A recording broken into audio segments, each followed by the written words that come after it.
सुप्रभातम छात्रों, आज की क्लास में हम लोग रिवीजन करने वाले हैं। प्रथमः पाठः सुभाषितानि हम लोगों ने पढ़ा था, जिसका मैंने आपको सस्वर में गा के भी बताया था। एक ऑडियो में मैंने आपको सस्वर में इसको कैसे गाते हैं वो भी आपको बताया था। मुझे आशा है, मुझे उम्मीद है आपने उसकी प्रैक्टिस घर में की होगी। अगर नहीं की होगी तो आप ढूंढिए अपना वो ऑडियो और प्रैक्टिस करने की कोशिश कीजिए।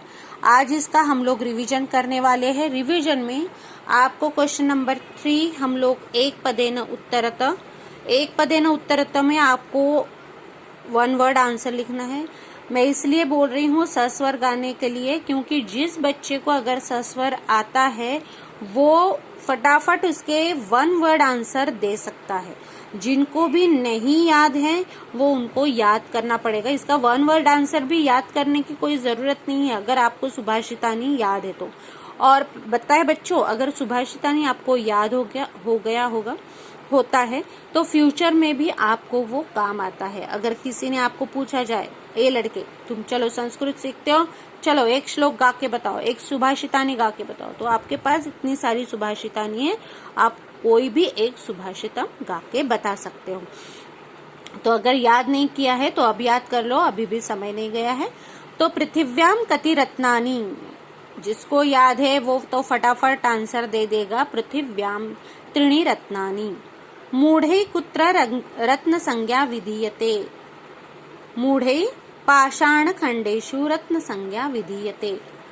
पृथ्वी केन धार्यते, पृथ्वी किससे धारण है? सत्येन धार्यते। कैहि संगतिम कुर्वीत, कैहि यानी किसके साथ संगति करनी चाहिए? तो सज्जनों के साथ। सद्भिः संगतिम कुर्वीत। लोके वशीकृति का, लोक जो लोग है किससे वशीकृत होते हैं? तो क्षमा से वशीकृत होते हैं। तो बच्चों, जिनको सुभाषितानि अच्छे से याद है वो तो एकदम फटाफट इसके आंसर दे सकते हैं। सबसे इम्पोर्टेंट क्वेश्चन है आपका रेखांकित पदानि अधिकृत्य प्रश्न निर्माणम कुरुता। तो बच्चों, इसके पहले ये क्वेश्चन करने से पहले हम लोग थोड़ा सा पिछले साल में हम लोग जाते हैं। पिछले साल हम लोगों ने आपको प्रश्नवाची शब्द याद करवाया था, याद है सबको? याद है? पुल्लिंग में कह कौके, कम कौकान, केन काभ्याम कैहि, कस्मे काभ्याम केभ्य, कस्मात् काभ्याम केभ्य, कस्य कयोः कैषां, कस्मिन् कयोः केषु। प्रथमा द्वितीया तृतीया चतुर्थी पंचमी षष्ठी सप्तम। स्त्रीलिंग में का के काः, काम के काः, कया काभ्याम काभि, कस्यै काभ्याम काभ्य, कस्याः कास्यां काभ्याम काभ्यः, कस्याः कयोः कासां, कस्यां कयोः कासु। नपुंसकलिंग में किम के कानी और बाकी सब जो है वो पुल्लिंग की तरह चलता है। ये मैं फास्ट इसलिए बता रही हूँ कि पिछले साल आप लोगों ने ये पढ़ा है, इसलिए फिर से दोहराने की जरूरत नहीं है। यहाँ पे आपको पता है, यहाँ पे विभक्तियां लोग लिखते हैं, यहाँ पे एक वचन द्विवचन बहुवचन लिखते हैं। तो अब थोड़ा सा ये और ये हम लोग साथ में पढ़ेंगे। मैं थोड़ा सा यहाँ पे रख देती हूँ ताकि आपको ध्यान में आए। तो हमारा क्वेश्चन है आज का, प्रश्न निर्माणम कुरुत अधिकृत्य रेखांकित पदानि अधिकृत्य प्रश्न निर्माणम कुरुत।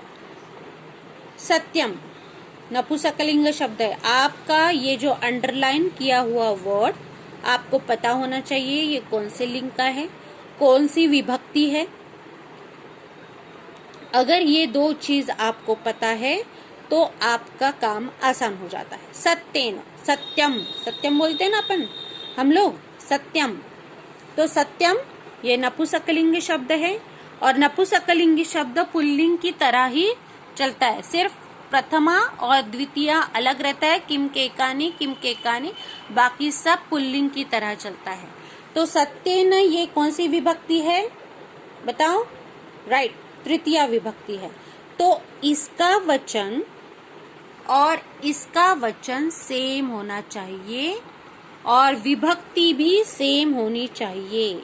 अगर ये है सत्येन, ये तृतीया विभक्ति एक वचन है, तो पुल्लिंग का तृतीया विभक्ति एक वचन होना चाहिए।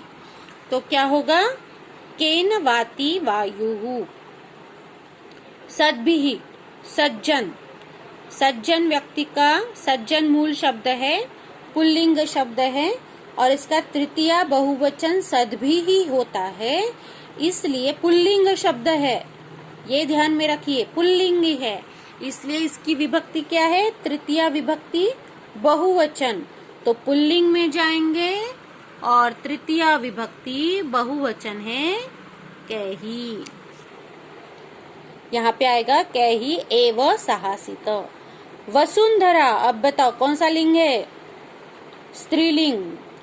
कौन सी विभक्ति है, प्रथमा, एक वचन, वसुंधरा।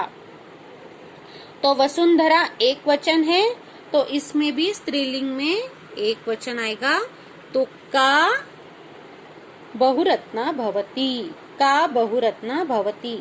विद्यायाः, विद्यायाः कौन सा लिंग है, विद्या कौन सा लिंग है, स्त्रीलिंग। और विद्यायाः ये षष्ठी विभक्ति एक वचन है, इसलिए इसका भी आएगा षष्ठी विभक्ति एक वचन। कस्याः, कस्याः संग्रहेषु त्यक्तलज्ज सुखी भवेत्। सद्भिः मैत्रीं कुर्वीत, मैत्री ये इकारांत स्त्रीलिंगी शब्द है। मैत्रीं ये क्या होगा, द्वितीय विभक्ति, तो क्या होगा, काम, तो इसका होगा काम।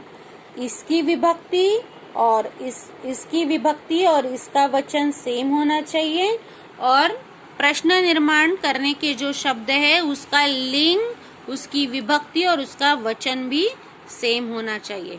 नपुंसक लिंग में सिर्फ किम के कानी ये अलग है, बाकी सब पुल्लिंग की तरह ही चलता है। तो ये बच्चों आज की क्लास में हम लोगों ने रिवीजन किया क्वेश्चन नंबर 3 और क्वेश्चन नंबर 4। क्वेश्चन नंबर 3 तो बहुत आसान है, आप लोग इजीली कर सकते हो। क्वेश्चन नंबर 4 के लिए हम लोगों ने इस तरह का वीडियो आपके सामने रखा है कि आपको ये समझना चाहिए कि क्वेश्चन कैसे तैयार करते हैं या प्रश्न निर्माणम कुरुतः ये क्वेश्चन कैसे सॉल्व करते हैं। आप ये अपनी कोर्स कॉपी में करिएगा या करने की कोई जरूरत नहीं है, आप बस ध्यान दीजिएगा। All the best.